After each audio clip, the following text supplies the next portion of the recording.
Bom, eu comecei a escrever um ensaio sobre esse tema em torno de Hilda Hilst e Clarice Lispector. Mas quando eu vi que me demandaria muito tempo, né, e uma quantidade absurda de pesquisa,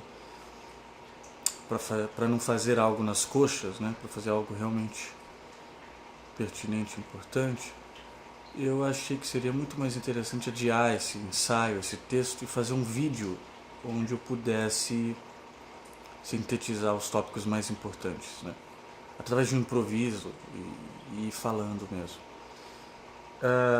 Até porque, em termos de escrita, eu tenho vários outros projetos e afazeres, então esse iria me demandar muito mais tempo do que se eu fizesse um vídeo. Ah, é importante, antes de qualquer coisa, sublinhar que se tratam de duas mulheres, né? Duas escritoras, porque não se pode tirar da jogada a emancipação do status feminino na sociedade brasileira, na sociedade mundial, que começa a se desenvolver, começa a se emancipar já na segunda metade do século XIX, mas que atinge o seu ápice, digamos assim, o seu grande germe, ou suas grandes conquistas no século XX. Né? Então, se você parar para pensar que, essencialmente, a pintura brasileira nasce com duas mulheres, né? É a Anitta e a Tarsila. Duas mulheres seminais na pintura brasileira e, essencialmente, a pintura brasileira nasce ali. Isso não nasce do nada, não nasce do acaso. Isso é fruto de uma emancipação social, existencial, política, do status feminino, né, do status da mulher na sociedade. Né? Até onde a mulher consegue ir, até onde ela não consegue, se ela pode pensar, se ela pode escrever, se ela tem essa condição de se preocupar com, com uma vida intelectual desse tipo, com uma vida artística desse tipo. Né? Tudo isso é todo um contexto econômico e sociopolítico também, né? Que começa a surgir na sociedade brasileira. Então, não à toa, quando a gente fala de Hilda Hilst e Clarice Lispector, isso já é algo, não diria que extremamente avançado, mas bastante desenvolvido. Né? Vocês podem perceber que a Clarice se dedicou a vida toda a escrever, né? Mesmo dentro do jornalismo. A Hilda também, embora a Hilda tenha sido sempre mais negligenciada, esquecida, editada, publicada em editoras muito modestas, muito parcas, mesmo em comparação com Clarice, e tenha sempre sofrido o que todos os poetas, todos os escritores sofrem quando se dedicam tão somente à literatura. Apesar disso, ela conseguiu realizar uma grande obra, e a Clarice também. Bom, a Clarice, ela veio como imigrante, com todo o lado alienígena que existe nisso, né? Então, ela nasceu em 1920 e a Hilda nasceu em 1930.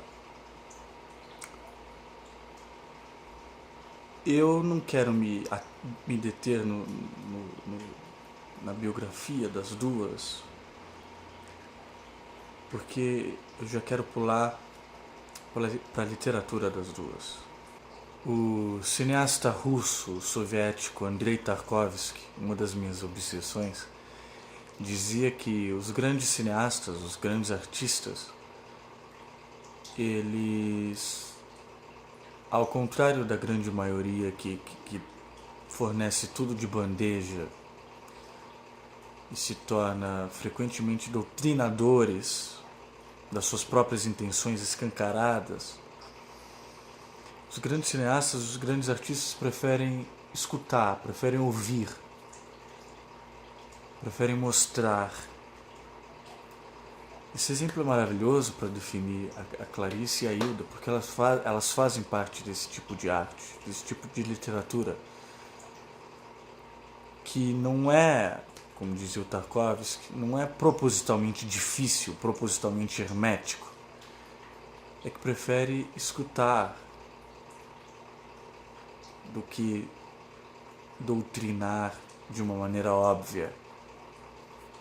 Hilda e Clarice não são redundantes nem óbvias, em termos até mesmo semióticos. Mesmo a Hilda, com toda aquela sua volúpia, com todo aquele seu caos, com toda aquela sua ânsia de palavras e de fluxo mesmo, dentro de todo aquele seu fluxo visceral, voraz, mesmo assim ela não é óbvia. Embora, e isso já é uma opinião pessoal, as suas narrativas mais curtas, como aquelas que estão no Rútulos, e aquela primeira narrativa do Kadosh, que para mim me vai muito mais no âmago do que todo o resto do livro, embora todo o resto do livro seja pertinente, ela consegue, através dessas narrativas mais concisas, mais curtas, chegar a um nível de expressão muito mais significativo de quando ela dilui tudo aquilo num grande fluxo, que também é interessantíssimo, principalmente em termos dramáticos, para palco mesmo. O que é mais importante para mim é como, por exemplo, você pega A Hora da Estrela, da Clarice, aquele começo já tem elementos estranhíssimos dentro do panorama da literatura brasileira. Que, bom, basicamente a literatura brasileira tem 3 grandes tradições, né? Existe uma tradição barroca que depois que depois se desenvolveu num neo-barroco, e aí dentro disso está todo os regionalismos, etc. Existe uma tradição despojada. Bom, o barroco e o neobarroco tem o padre Antônio Vieira, Gregório de Matos, né? O barroco tem o exemplo máximo é o Guimarães Rosa, principalmente Guimarães Rosa. A tradição despojada, citadina, encontra suas máximas expressões no Machado de Assis e no Oswald. Existe uma terceira tradição, tida muitas vezes como cerebral, que é uma tradição geométrica dos concretistas, do João Cabral. É uma tradição muito mais rara. Mas, basicamente, essas são as 3 grandes tradições. Vocês veem que a Clarice e Hilda, elas não se enquadram muito em nenhuma dessas tradições. Elas não são necessariamente geométricas, cerebrais nesse sentido da materialidade da linguagem do texto, embora a Hilda seja bastante cerebral no desenvolvimento ensaístico, né? Às vezes, muitos textos da Hilda parecem ensaios, não parecem nem ficção, né? Uma coisa muito híbrida. Mas não existe esse cerebralismo geométrico da materialidade da linguagem, da estrutura. Ao mesmo tempo, existe ali algo de neobarroco, mas não tem toda essa ambição que teria um Rosa, por exemplo, né? É uma coisa bem mais de um modernismo tardio ou de um pós-moderno. E também não tem... Existem algumas características despojadas, citadinas, mas o que mais pega, e é aí que eu queria chegar, na literatura da Clarice, na literatura da Hilda, é que elas fazem esses grandes questionamentos, né, perenes, cada uma a seu modo, né? Até no texto que eu comecei a escrever, eu disse que onde a Clarice flutua, divaga, a Hilda é carne, é terra, é vísceras, né? São ossos. o texto dela tem essa força carnal, né? Ela evoca palavras bastante carnais, e sangue, e coisas que lidam com o profano, e com o sagrado e o profano ao mesmo tempo. Então, como eu dizia sobre A Hora da Estrela, o começo já incute elementos estranhíssimos para o panorama literário brasileiro, para esse panorama dessas três tradições. Ali há uma descentralização, e essa palavra é muito importante, depois eu quero até fazer um vídeo sobre a descentralização na literatura, pegando Kafka, Dostoiévski, Beckett. Mas ali já há uma descentralização de enredo e personagem, embora a Clarice não tenha sido tão radical nesse ponto quanto a Hilda. A Hilda leva aos limites, às margens, às bordas, qualquer estrutura de narrativa que ainda pudesse existir nesses gêneros que já foram usados e abusados durante todos esses séculos e anos, que são o romance, o conto, a novela. Não vamos falar da poesia da Hilda, embora a poesia dela tenha influenciado muito a sua escrita na prosa, porque ela começou antes como poeta, e a Clarice seja mesmo prosa, né? Isso também difere muito uma da outra. Mas o que eu vinha dizendo é que Clarice não abdica totalmente desses elementos tradicionais da narrativa, né? Você vê, embora A Hora da Estrela comece com esse estranhamento, em suma o livro tem, você consegue identificar muito bem os personagens e a trama, que tem um desenvolvimento, que tem os seus acontecimentos, e também consegue delinear muito bem as falas, né? Ela usa travessões, uma coisa bem... Nesse ponto ela acaba sendo tradicional. A Hilda acaba com tudo isso. Ela explode na sua cara enredo, personagem, narrador, qualquer coisa assim, né? É um tipo de literatura muito específica, muito rara, que você encontra já no Dostoiévski, no Memórias do Subsolo você já encontra, na construção do Kafka você já encontra, todo Beckett é descentralizado, no teatro principalmente você tem o Rainer Miller. Eu inclusive traduzi e coloquei no meu blog um artigo comparando o Rainer Miller com Beckett a respeito de um teatro pós-dramático, vale a pena ler. Basicamente é uma literatura pós-dramática, da Clarice e a da Hilda. A Hilda, então, sintetizando, resumindo a ópera toda, a Hilda ela leva além todos esses limites. E ela não tem nenhum pudor mesmo, né? Ela fala das coisas mais sórdidas e mais sublimes, assim como se fosse a mesma coisa. Inclusive, pessoalmente, a Hilda parece que era assim, né? Você vê as entrevistas, principalmente quanto mais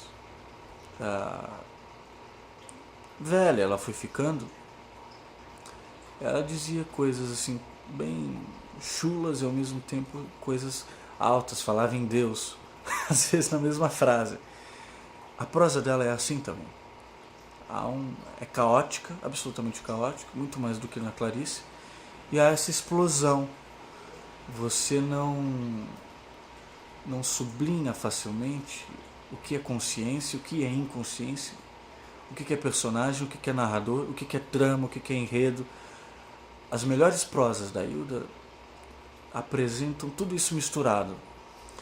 A Clarice já tem, a gente identifica, como eu disse na Hora da Estrela, esses estranhamentos, essas elucubrações expostas de uma forma aberta, mas ela não explode isso de uma forma tão radical quanto a Hilda fez. Basicamente a ideia é essa.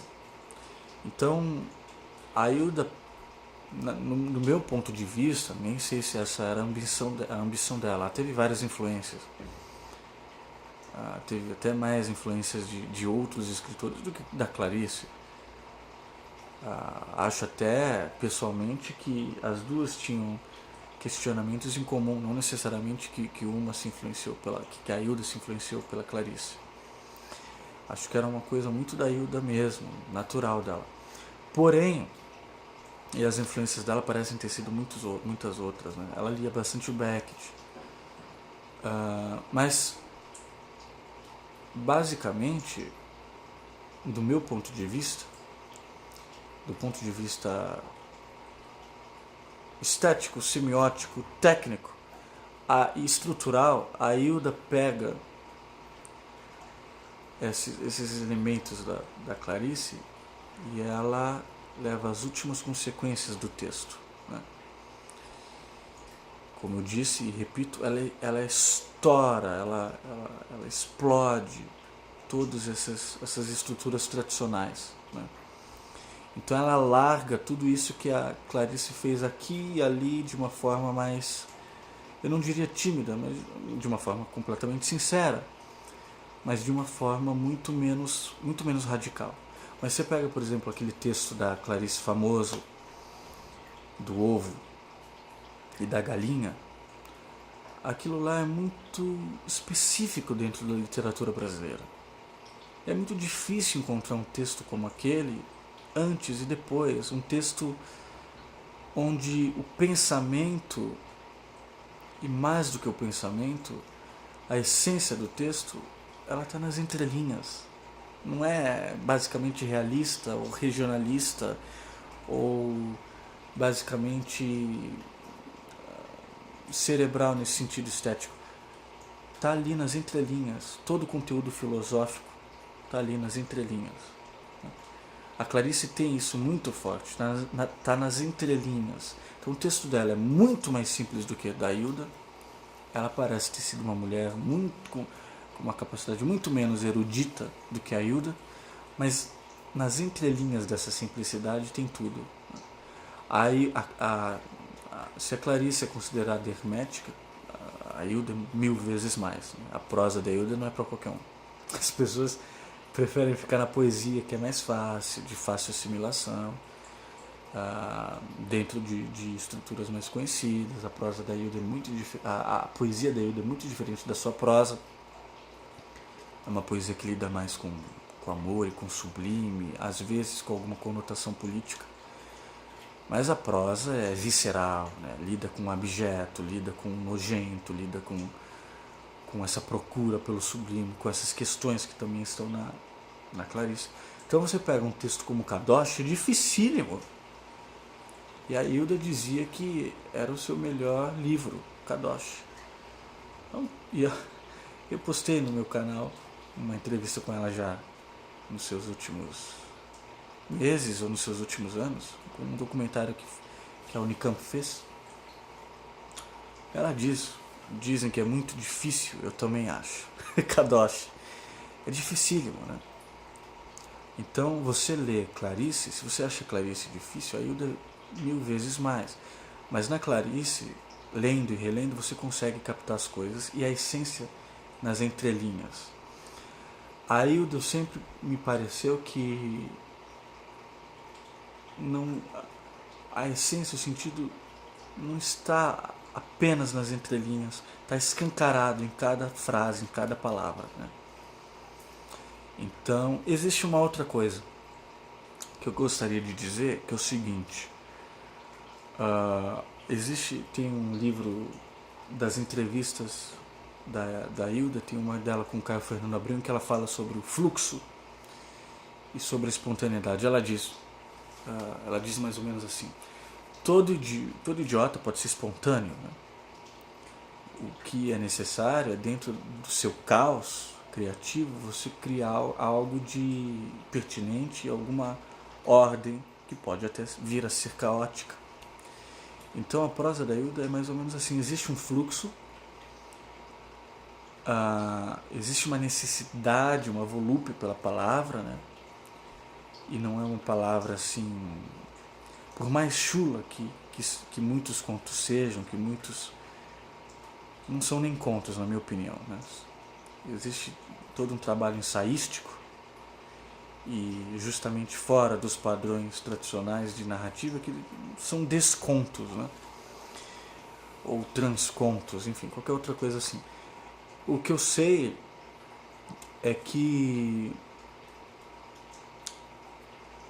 esse fluxo na Hilda, ele é muito mais visível do que na Clarice. Né? A Clarice, ela trabalha, na maior parte das vezes, através de frases, e existe essa simplicidade onde todo o sentido está nas entrelinhas. Bom, basicamente a ideia é essa. Eu acho que eu, através do texto, do ensaio, eu desenvolveria muitos outros caminhos, né? Através de uma pesquisa mais funda.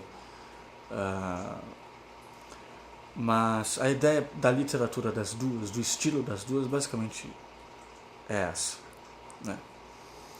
É muito interessante que a Hilda teve um reconhecimento tardio, né? Ela já estava velha, mas principalmente depois da sua morte, por causa da reedição de todas as suas obras pela editora Globo. Agora vai mudar, acho que para uma outra editora, porque a Globo também, eu até estava lendo, a Hilda teve sorte do sujeito que estava lá dirigindo a editora Globo, era muito cabeça aberta. Depois ele saiu, veio um outro e disse que jamais reeditaria as obras da Hilda, porque não vendem. Jamais faria isso. Então parece que agora vai ir uma outra editora que tem um interesse maior, porque o herdeiro da Hilda e as pessoas que vivem lá na Casa do Sol tem todo um trabalho muito de zelo com a obra da Hilda mesmo, de preservar toda a sua figura e toda a sua obra. Então ela tem um reconhecimento tardio. Hoje em dia as pessoas estão falando mais na Hilda, as pessoas querem saber da Hilda. Então esse reconhecimento veio muito depois do reconhecimento da Clarice, né? É muito significativo o fato, também eu gostaria de dizer isso, o fato da Hilda ser de São Paulo, né? Ela nasceu em Jaú, interior, mas viveu bastante tempo em São Paulo, depois foi para Campinas, onde se retirou para escrever. A Clarice viveu a maior parte do tempo no Rio, veio de fora, da Ucrânia, mas viveu no Rio. Então é importante dizer que, assim como a Lígia Fagundes Telles, né, a Hilda, Lígia e Hilda são de São Paulo, são do estado de São Paulo. Então existe uma literatura muito peculiar do estado de São Paulo, que é diferente da literatura da Nélida Pinhon, por exemplo, e da Clarice, que se localizam no Rio. Isso também é um outro dado importante. As influências são muito importantes, mas eu precisaria pesquisar um pouco mais. Eu sei que naquela entrevista antológica da Clarice, ela diz que leu aquele livro do Hermann Hesse. Ela leu um livro do Hermann Hesse, não lembro se foi O Lobo na Estepe ou se foi um outro, acho que foi um outro. E aquilo mudou a vida dela. Ela não disse que mudou a vida dela, mas isso deixa muito claro, porque ela começou a escrever uma história, não baseada, mas naquele ânimo, naquela influência pelo livro do Hermann Hesse. Ela começou a escrever uma história que não tinha fim. Não tinha fim. A Hilda era bastante alfabetizada no Beckett, né? Então Beckett Beckett é praticamente intraduzível, né? As traduções em português do Beckett são criminosas, são horríveis. Então é bom ler ele pelo menos em inglês ou em francês.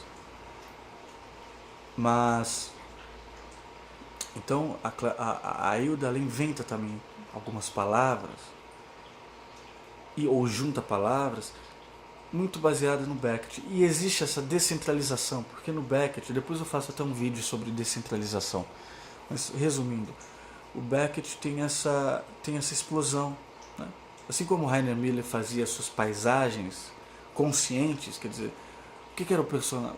Os personagens eram muitas vezes as próprias paisagens, os próprios cenários, a própria consciência, não é um ser estrutural no modelo clássico. A Hilda tem muito disso, né? Muito mais do que a Clarice. As coisas estão expostas ali. Isso em Kadosh é muito visível. Em outras narrativas, você consegue identificar muito melhor. Então você pega um texto, por exemplo, da Hilda. Então vocês percebam como essas duas mulheres tinham essas ambições que eu ouso dizer que eram inovadoras dentro do panorama literário brasileiro, né?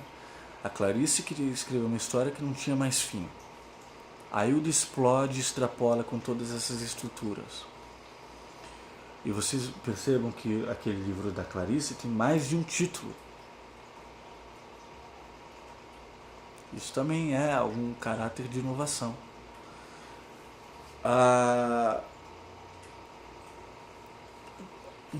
Você pega um texto, uma narrativa, por exemplo, da Hilda, aquele...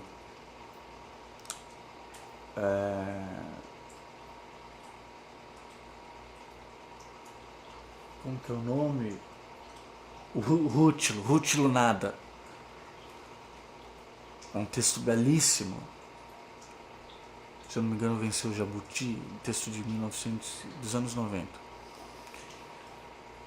Você consegue identificar os personagens, mas não às vezes numa mesma linha, numa mesma frase, numa vírgula, num virar de linha ou numa quebra de parágrafos, existe uma descentralização. Então às vezes a voz de um personagem acaba sendo a de todos, você não identifica muito bem, mas você acaba identificando.